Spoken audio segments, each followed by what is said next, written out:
नमस्कार मित्रांनो, 7 मार्चला मैदान होतं आहे रामोशीवाडी या ठिकाणी. ते मैदान जे आहे ते दुसऱ्याचं मैदान आहे. आपल्यासोबत जे त्यांच्या गावचे रामोशीवाडी गावचे ग्रामस्थ आहेत. नमस्कार. नमस्कार. काय सांगाल, रामोशीवाडी गावचा इतिहास सगळ्या महाराष्ट्राला माहीत आहे. त्या बैलाचा थोडंसं माहिती सांगा त्या बैलाबद्दल. आज या ठिकाणी म्हणजे बैलगाडी क्षेत्रातील म्हटलं तर मानसपुत्र ओळखला जाणारा आणि महाराष्ट्राच्या कानाकोपऱ्यात वादळ उठवणारा हा एक कोहिनूर हिरा म्हणून महादेव बैल दत्तनं नावारूपाला आला आणि दत्तनं त्यानं महाराष्ट्राच्या कानाकोपऱ्यात कुठं जिथं महादेवाचं नाव नव्हतं तिथं सगळ्या ह्याच्यात नाव केलं. असा महादेव होऊन गेला. त्यातनं रामसवाडी गावच्या मुलासनी किंवा सगळ्यासनी नाद लागला किंवा बैलगाडीवाल्यासनी उत्साह वाटला. महादेवाबदली तालुक्यात जिल्ह्यात म्हणला महाराष्ट्रात तो हिंद केसरी झाला, महाराष्ट्र केसरी झाला. असा एकमेव बैल म्हटलं तर महादेव. त्या महादेवामुळं सगळ्या महाराष्ट्राला कळलं की रामोशीवाडी गाव तुम्हाला माहिती आहे. त्याचा इतिहास सगळ्या महाराष्ट्राला माहीत आहे. आणि रामसवाडी हे गाव म्हणजे कुठं कानाकोपऱ्यात असल्यासारखंच होतं, पण महाराष्ट्रात महादेव पाहिल्यामुळे तर गाव लौकिक झालं आणि उजेड्यात आलं. बरोबर आहे. आपण येतोय सरपंचाच्याकडे. सरपंच, काय सांगाल, आज जे मैदान तुमचं 7 तारखेला तुम्ही जे आयोजित केलेले त्या मैदानाचे फाटीबद्दल सांगा थोडीशी माहिती. नमस्कार. या ठिकाणी आता आपल्या गावाला तर रान नाही म्हणजे मैदान भरवण्यासाठी. आज या ठिकाणी या जागेचे मालक श्री अविनाश अण्णा चव्हाण या ठिकाणी आपल्या सोबत या ठिकाणी उपस्थित आहेत. हे जागा मालक अविनाश अण्णा आहेत या जागेचे मालक. आणि हे मैदान चिमणगाव बैलगाडा संघटना जी आहे या बैलगाडा संघटनेनं हे मैदान गेल्या वर्षी या ठिकाणी डेव्हलप केलं होतं. आणि त्यांचं पहिलंच मैदान मला वाटतं या ठिकाणी आमची यात्रा झाली आमची मार्चमध्ये असते आणि त्यांची एप्रिलमध्ये असते. त्याने आमची यात्रा झाली मैदान तयार करायला सुरुवात केली. त्यामुळे आम्हाला गेल्या वर्षी काही मैदान भरवता आलं नाही किंवा ह्यांना रिक्वेस्ट करता आली नाही मैदानासाठी. या पुन्हा नंतर यांनी त्यांच्या यात्रेच्या दरम्यान मैदान तयार केलं आणि पहिलंच मैदान या ठिकाणी त्यांनी त्यांचं आयोजित केलं.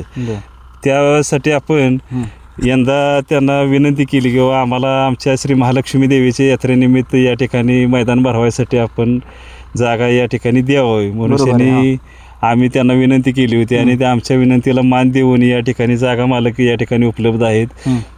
चिमणगावची बैलगाडा संघटना या ठिकाणी त्यांनी मोठं मन करून शनी आम्हाला 7 मार्च यात्रेचं मैदान या ठिकाणी भरवण्यासाठी परमिशन दिली. त्याबद्दल मी माझ्या गावच्या वतीनं आणि ग्रामपंचायतीच्या वतीनं त्यांचं शतशः आभार मानतो. काय सांगाल, मैदान कशानिमित्त होतं हे? मैदान हे परंपरेनुसार श्री महालक्ष्मी देवीच्या यात्रेनिमित्त दरवर्षी भरणारं मैदान आहे. पण काय कारणास्तव आम्हाला गेल्या वर्षी जागा उपलब्ध न झाल्यामुळं गेल्या वर्षी मैदान भरू शकलं नव्हतं. पण पहिल्यापासून हे अखंडपणे मैदान चालत आलेलं रामोशीवाडी गावचं आणि श्री महालक्ष्मी देवीच्या यात्रेनिमित्त हे मैदान या ठिकाणी आयोजित केलेलं आहे. बरं, मैदान नक्की कशाचं आहे? दुसा ओपन आदत दुसरा बैल. मैदानाची पल्ला किती आहे मैदानाचा? 750 फूट. मैदानाच्या फाटीचं रुंदी किती आहे? रुंदी साधारण 14-15 फूट आहे की. बरं 14 फूट. मैदानामध्ये टोटल फाटे किती आहे त्या? 10 फाट्या येते. 10 फाट्या.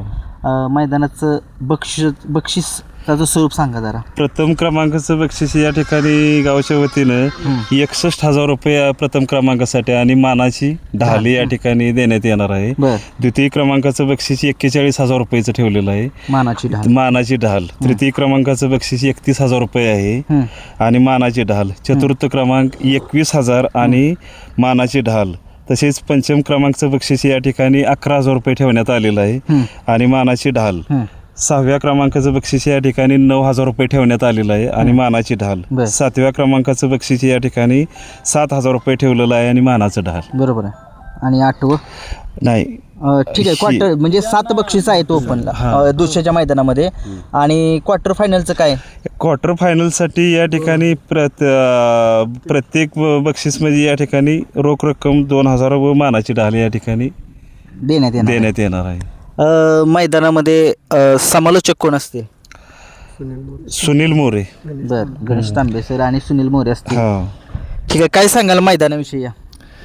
मैदानाविषयी पहिल्यापासूनच आता सर्व म्हणजे यात जुने खेळाडू पण भरपूर या ठिकाणी या मैदानाला येते. जुनी बैल पण भरपूर पळून गेलेले आहेत, नामांकित बैल या ठिकाणी आमच्या रामेश्वरी मैदानामध्ये.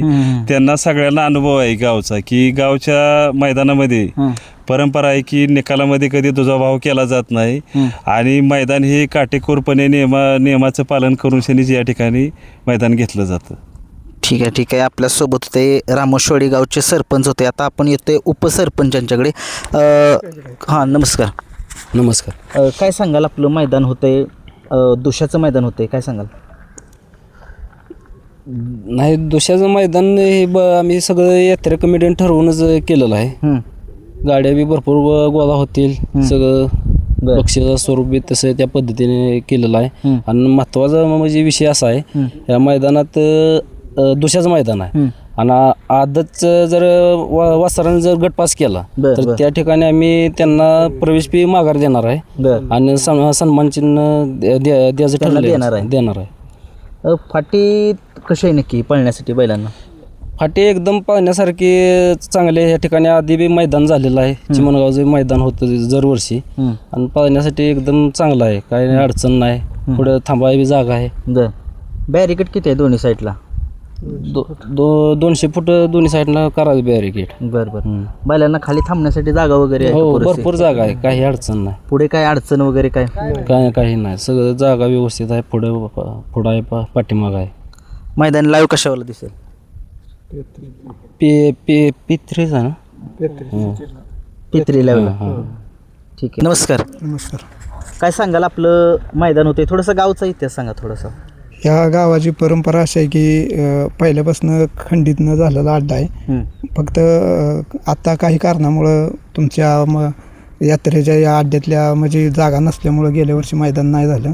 आता आम्हाला जागा भेटली, कमीत कमी मला वाटतं 38 वर्ष झालं असेल. 38 वर्ष झालं मैदानाचं म्हणजे चालू आहे, म्हणजे बंद असं नाही. आणि मैदान हे गावचं असं आहे की पहिलं कसं होतं, म्हणजे मीडियावाली नव्हती आणि पंचबिंच असायची, ती नजरेच्या ह्याच्यावर निकाल द्यायची. जरी गावच्या गाडीने 1 नंबर केला तरी गावच्या गाडीला आम्ही 1 नंबर दिला नाही, दुसऱ्या गाडीला 1 नंबर दिला आणि आमच्या गाडीला 2 नंबर दिला. असा इतिहास आहे. आणि रीतिरिवाज की प्रत्येक गाडीवानास किंवा ह्याच्यास कुठली म्हणजे तिथं जरी काही इजा झाली तरी म्हणजे यात्रा कमिटी जबाबदार नसतीच, पण असं काही झालंच नाही आजपर्यंत.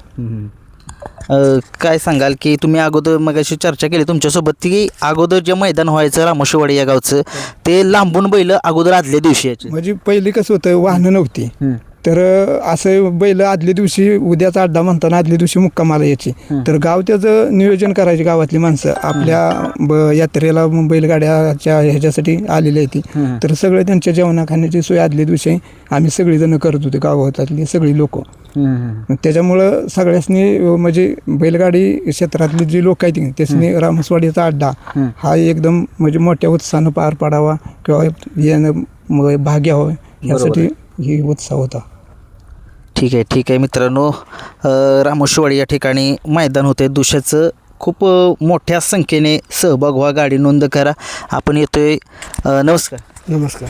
काय सांगाल, आपलं मैदान होते 7 तारखेला, त्या मैदानाविषयी माहिती द्या. माहिती काय, आमचं एवढंच बरं म्हणणं आहे, सर्व गाडीवाल्यांनी इथं भाग घ्यावा, सर्वांनी इथं येऊन मैदानाची शोभा वाढावी, एवढंच आमची नम्र विनंती आहे सर्व गाडीवाल्यांची. मैदानाचं लोकेशन काय आहे?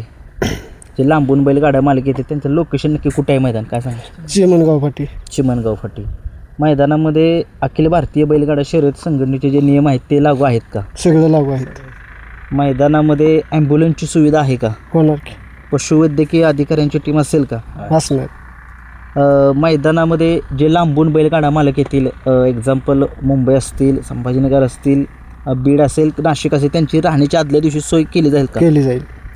काय सांगाल, आपल्या फाटीविषयी काय सांगाल? फाटी काय 1 नंबर आहे, 750 फूट पल्ला आहे, पळण्यासाठी काय अडचण नाही. मोहर पळून जरी बैल गेले तर थांबायला जागा आहे, पाठीमाग आहे, साईडनं हॉटेलवाल्यासनी देखील भरपूर जागा आहे, काही देखील अडचणीचा विषय नाही. बरं. झेंडापंच कोण असते? झेंडापंच सोमनाथ जगदाळी पेडगाव. बरं. बैलांना अशी म्हणजे अडचण तुम्ही सांगितलं काय नाही वगैरे, रानाचे रान कसलं आहे नक्की? रान असं कटनाचं आहे, कटनाचं रान. ओराटी आहे, कटनाचं रान पळायसाठी आहे. ठीक आहे ठीक आहे. नमस्कार, नमस्कार, बोला. तुमचं नाव सांगा. गोविंद ड्रायव्हर रामशेठ. काय सांगाल आपलं मैदान होतंय 7 तारखेला, त्याबद्दल सांगा थोडीशी माहिती. मैदान चांगलं आहे, पळायजोगं आहे. बरं. रान बी पळायजोगं आहे, तसं काय एकार नाही, काय नाही आपलं कसे बी बैलांनी पळू द्या. हो, 700-750 फूट पल्ला आहे. हो, मोहर थांबायला जागा आहे, मागं बी आहे. बरं बरं काय अडचण नाही, काय नाही, बॅरिकेट आहे. बरं बरं. मैदानामध्ये 11 फाट्या आहेत, बरोबर आहे. हो 11 फाट्यामध्ये ज्यावेळेस पब्लिकला गाडी लागते दोन्ही साईडनं, हो, त्या गाडीचं नियोजन कसं कराल? कारण काय दोन होतं, फाट्या प्रेक्षक आतमध्ये येतं. सोडून देणार आम्ही, तेज कोण एक फाटी नंबर 1 नंबर सोडून देणार आणि ही कुठली एक सोडून. बरं, आपले कार्यकर्ते मैदानामध्ये राहणार का? हो, राहणार समधी जी आहे ती गावची जी जुनी जी आहे ती समधी. ठीक आहे ठीक आहे ठीक आहे, चालते. मी सरपंचांच्याकडे तो नाव नोंदणी कधीपासून चालू आहे काय? 1 तारखेपासून 1 तारखेपासून. तारखेपासून जे गाडा मालक नाव नोंद करणार आहे त्यांच्याविषयी काय सांगाल तुम्ही? नाव नोंदणीसाठी काय सांगाल त्यांना? त्यांनी आता काय झाले, जे आपल्या जाहिरात जी आपली बैलगाडी मैदानाची प्रसिद्धी केलेली आहे का नाही, त्याच्यावर आम्ही कॉन्टॅक्ट नंबर दिले ते, फोनपेचा नंबर जे अकाउंट आहे ते नंबर दिलेले आहे ते. गाडीवानीने काय करावं, त्या मुलांना जे नंबर आहेत त्याचं, म्हणजे यात्रा कमिटीतल्या लोकांचं किंवा मुलांचं, तर त्यांना संपर्क करू शनी आपण त्या ठिकाणी नोंद करून घ्यावी अशी त्यांना विनंती करेन. ठीक आहे. तो ओळख वशिला काय? नाही काय सर्वांच्या समोरच, म्हणजे काय लाईव्हच आपण हे करणार आहे ना त्याचं, बरं बरं. त्याच्यामुळे काय अडचणीचा विषय लाईव्ह लॉट मैदानाच्या आदल्या दिवशी काढली जाणार का? आदल्या दिवशीच मैदानावर जे पॉम्पलेटवरती तुम्ही जे बक्षीस टाकलेलं आहे ते, समजा गाड्या जर कमी जर आल्या तर ते बक्षीस दिलं जाणार का? काटेकोरपणे. ओके, ठीक आहे. मित्रांनो, ही बैल थांबण्यासाठी जागा बघा खाली, रामोशीवाडी, तालुका कोरेगाव, जिल्हा सातारा या मैदानामध्ये दुसऱ्याचं जे मैदान होते त्यांना जे खाली बघू शकताय तुम्ही, खाली बैलांना थांबण्यासाठी किती मोकळी जागा आहे बघा, किती प्रमाणामध्ये जागा आहे बघू शकताय तुम्ही. आता तुम्हाला मी मैदानाच्या फाट्या दाखवतोय. फाट्या बघा,